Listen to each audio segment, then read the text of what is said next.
15 है।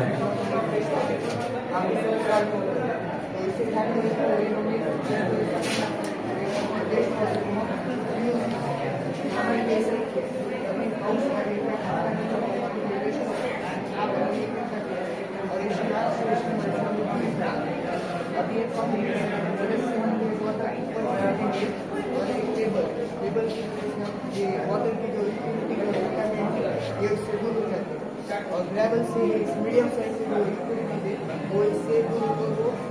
Fresh water आगे आता है और ये चार को हमें वो टॉप में रेंज पर वेस्ट वाटर में से निकालने में मदद करता है और ये वाटर का 3D स्ट्रक्चर होने की मदद से हम ये वेस्ट वाटर यूज करत नाही पाण्याचा ॲग्रिकल्चर वॉश नाही घरचं पाणी किती वाया जाते थोडं टाकलं